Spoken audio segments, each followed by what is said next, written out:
ভর্তা পছন্দ করে না এমন জনগণ কিন্তু কমই পাওয়া যাবে। আমরা কম বেশি সবাই কিন্তু ভর্তা খেতে খুব পছন্দ করি।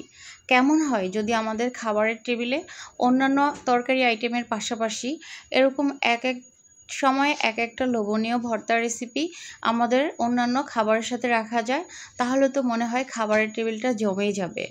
আজকে আমিও মজাদার একটা ভর্তা রেসিপি করে সবাইকে তাক লাগিয়ে দিলাম দুপুরের খাবার টেবিলে। আসসালামু আলাইকুম, সবাই কেমন আছেন? আশা করি ভালো আছেন। আপনাদের সাথে আজকে শেয়ার করব খুবই মজাদার একটা ভর্তা রেসিপি। এটা হচ্ছে গ্রামের ভাষায় এটাকে দারকিলা মাছের শুটকি বলে। তো আমরা এটা ঢাকা বাজার থেকে কিনে আনছি। আপনাদের কার এলাকায় কি বলে জানি না, অবশ্যই কমেন্টস করে জানিয়ে দিবেন। তো আমি এখানে মরিচ, শুকনা মরিচ, তারপরে হচ্ছে পেঁয়াজ, রসুন, এই উপকরণগুলো আমার লাগবে ভর্তা তৈরি করতে। তা আমি আজকে এই দারকিলা মাছের শুটকিটা দিয়ে এত মজাদার একটা ভর্তা রেসিপি করে দেখাবো। আশা করছি যারা এই দারকিলা মাছের শুটকি খেতে পছন্দ করেন না, তারা এরকম শুটকি কিনে বয়াম ভরে ভরে মেক্সিবে রেখে দিবেন। এটা খেতে এতটাই মজা। আমি একদম দেখাচ্ছি মাছ চাষিদের হাতের গ্রামীণ পদ্ধতিতে এই শুটকি মাছের রেসিপিটা এত বেশি মজা। এই ভর্তাটা আপনি একবার তৈরি করে খেলে মনে হবে সপ্তাহে 7 দিনে আপনি তৈরি করেন। তো এখন হচ্ছে আমি এই ধারকিলা শুটকিগুলোকে মাঝখান দিয়ে যে একটা নরম ফ্যাট থাকে সেটাকে আমি এভাবে করে তুলে ফেলে দিব। তাহলে হচ্ছে আমরা যখন ভর্তাটা তৈরি করব তখন আর তিতা লাগবে না। অনেক সময় মাছের পেটি ভিতরে শুকিয়ে থাকে, সেটা রান্না করার পরে কিংবা ভর্তা তৈরি করার পরে ভর্তা কিংবা শুটকি যেটা রান্না করি না কেন তিতা লাগে। তো এটার মেন কারণ হচ্ছে এই মাছের পেটটা এভাবে ফেলে না দেওয়ার কারণ। তো আমি সবগুলো মাছের পেটি এভাবে করে ফেলে দিয়েছি। এখন হচ্ছে সুন্দর করে এটাকে ঠান্ডা পানি দিয়ে প্রায় কয়েকবারের মতো ধুয়ে পরিষ্কার করে নিব। তো এখানে আমি এগুলো কিন্তু একটু পরে আমি প্রসেসিং করে নিব ভাজার জন্য। তো অবশ্যই সাথে থাকেন, দেখতে থাকেন, আশা করছি ভালো লাগবে। আসলে এক এক রকমের ভর্তা খেতে মানে এক এক সময় এক এক রকমের ভর্তা খেতে কিন্তু ভালোই লাগে। সবসময় যদি এক টাইপের ভর্তা তৈরি করা হয় তাহলে নিজের কাছেও ভালো লাগবে না, পরিবারের কেউই পছন্দ করবে না। তাই সব রকম আইটেম যদি জানা থাকে, আশা করছি বাসায় যে রকমের শুটকি থাকে না কেন জানা থাকলে সেটা দিয়ে মজাদার ভর্তা তৈরি করা যাবে। তো আমি এটাকে 3-4 বার মতো ধুয়ে সুন্দর করে পরিষ্কার করে নিয়েছি। আর এগুলোকে কেটে নিয়েছি, সুন্দর করে ধুয়ে পরিষ্কার করে কেটে নিয়েছি। আমার যা যা লাগবে আমি সে পরিমাণে নিয়ে নিয়েছি। তো অবশ্যই এখন চলে যাব হচ্ছে চুলায়। তো চুলায় আমি তেল ছাড়া খালি পাইপ্যানে এখন শুকনা মরিচটাকে তেলে নিব। আর শুকনা মরিচটাকে কিন্তু পুরোপুরি তালতে হবে যেন সুঘ্রাণ বেরিয়ে আসে। আর এই শুকনা মরিচ দিয়ে এই ভর্তাটা তৈরি করলে জাস্ট অসাধারণ একটা ফ্লেভার নাকের মধ্যে প্রবেশ করে, মনে হয় যেন ভর্তাই খাবো সারাদিনে, এত মজা। তো আমার মরিচটা ভাজা হয়ে গেছে, আপনারা অবশ্যই ভর্তাটা বাসায় ট্রাই করবেন। এই পর্যায়ে আমি একটু তেল দিয়ে দিলাম। আপনারা চাইলে সরষের তেলও ব্যবহার করতে পারেন, আমি সরষের তেলটা পরে ব্যবহার করব। এখন আমি সয়াবিন তেলটাই দিয়ে দিলাম। তো আমি একটু তেলের মধ্যে আমি কাঁচা মরিচ, তারপর হচ্ছে রসুন কুচি, পেঁয়াজ কুচিগুলো দিয়ে দিয়েছি। এখন এগুলোকে আমি একদম বেরেস্তা কালার করে ভেজে নেব।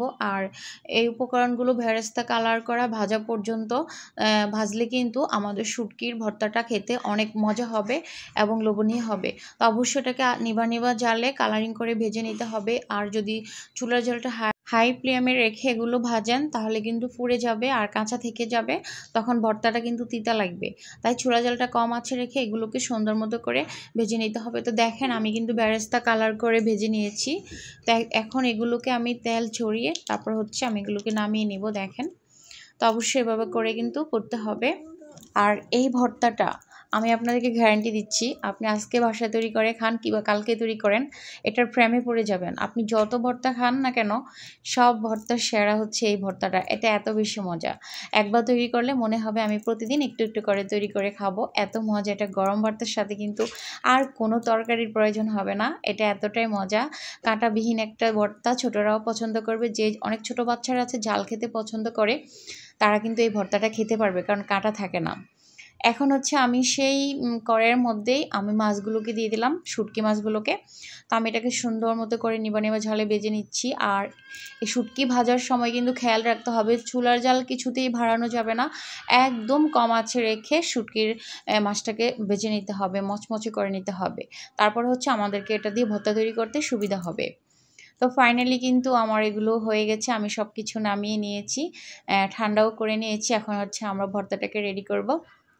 তো আমি ভর্তাটা তৈরি করার জন্য এরকম একটা ব্লেন্ডার নিয়েছি। আর এই ব্লেন্ডারের মধ্যে ভর্তাটা তৈরি করতে অনেক সুবিধা হয়। এটা একটা হ্যান্ড ব্লেন্ডার। আমি এটা যমুনা ফিউচার পার্ক থেকে নিয়েছি। আজকে 1 বছর ধরে ব্যবহার করতেছি, কিছুই হয় না, অনেক ভালো পড়েছে মাশাআল্লাহ।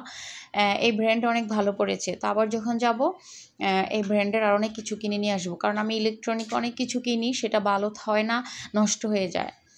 তো আমি অফ ক্যামেরায় ব্লেন্ডার করে নিয়ে আসলাম। দেখেন কতটা সুন্দর করে ব্লেন্ড করে নিয়েছি, একদম এরকম। তো এইভাবে করে কিন্তু ব্লেন্ড করে নিতে হবে, এটাই কিন্তু ভর্তার জন্য পারফেক্ট। তো এখন হচ্ছে কাঁচামরিচ, শুকনো মরিচগুলোকে সুন্দর মতো করে একদম ফাটিয়ে কুচি কুচি করে নেব। দেখেন, তো আমি এবার সুন্দর মতো করে 2টা মরিচ, জাস্ট একটা ফ্লেভার বের হয়েছে, নাকের মধ্যে গিয়ে ঢুকছে। এখনও শুটকির ভর্তা তৈরি করা হয়নি, বাট এখনই যে একটা সেন্ট বের হচ্ছে, মনে হচ্ছে একটু খেয়ে দেখি কেমন হবে। তো সেমভাবে পেঁয়াজ রসুনগুলোকে একটু মতে নিলাম। ওটা অত বেশি মতার প্রয়োজন হয় না, ওটা আস্তে আস্তে থাকলে ভালো লাগে দেখতে, খেতেও মজা লাগে। এখন আমি এখানে কোনো লবণ ব্যবহার করিনি এই পর্যন্ত। এই পর্যায়ে আমি একটু লবণটা ব্যবহার করতেছি, কারণ পরিমাণ বুঝে লবণটা দিবেন। লবণ বেশি হয়ে গেলে কিন্তু ভর্তা খেতে মজা লাগে না। আর দিব হচ্ছে একটু সরষের তেল। তো সরষের তেলটা অবশ্যই দিবেন। যদি আপনারা ধনিয়া পাতা পছন্দ করেন অবশ্যই ধনিয়া পাতাটা দিবেন। আমার হাজব্যান্ড পছন্দ করে না, তাই আমি দিচ্ছি না। আপনারা যদি দিতে চান দিতে পারেন, সমস্যা নাই। আমার যে খাবে সেই পছন্দ না করলে আমি ধনিয়া পাতাটা দিব কেন, তাই আমি আর দিচ্ছি না। আপনারা অবশ্যই ধনিয়া পাতাটা থাকলে দিতে পারেন, আরও টেস্ট দারুণ আসবে। তো এই ভর্তাটা আপনি যখন তৈরি করবেন আপনার কাছে মনে হবে এটা আমি ভর্তা তৈরি করতেছি নাকি, মানে কি একটা অমৃত বানাচ্ছি, মানে এত একটা সেন্ট আর গ্রান বের হবে। আপনি যখন গরম ভাতের সাথে এটা খাবেন, আপনার সামনে যদি গরু মাংস থাকে, কোনো রোস্ট থাকে, সেটা আপনি নেবেন না। আপনি বলবেন যে আমি আগে ভর্তা দিয়ে খাবো। তো এভাবে সুন্দর মতো করে মতে আমি ভর্তাটাকে তৈরি করে নিলাম। এখন অলওয়েজ ডান, আমার ভর্তাটা হয়ে গেছে। আমি একটা অন্য ফ্রিজে নিয়ে তোমাদেরকে দেখাচ্ছি আসলে ভর্তাটা কতটা লোভনীয় হয়েছে। তো অবশ্যই আমার এই শুটকি ভর্তার রেসিপিটা যদি ভালো লেগে থাকে, সবার কাছে অনুরোধ থাকবে সবাই ভিডিওটা একটু শেয়ার করে দিবেন, আর একটু লাইক সাবস্ক্রাইব করে আমার পাশে থাকবেন, আর সবাই একটু কমেন্টস করে জানিয়ে দিবেন কেমন হয়েছে। তো এত কষ্ট করে ভিডিও বানাচ্ছি, সেখানে তো আপনাদের কাছে একটা সুন্দর কমেন্টস, একটা লাইক তো অবশ্যই আমরা পাবো, তাই না? তো সবার জন্য অনেক অনেক ভালোবাসা, অনেক অনেক দোয়া থাকবে। আর অবশ্যই কমেন্টস করে জানাবেন রেসিপিটা কেমন হয়েছে। সবাই ভালো থাকবেন, সুস্থ থাকবেন। আজকের মতো আল্লাহ হাফেজ।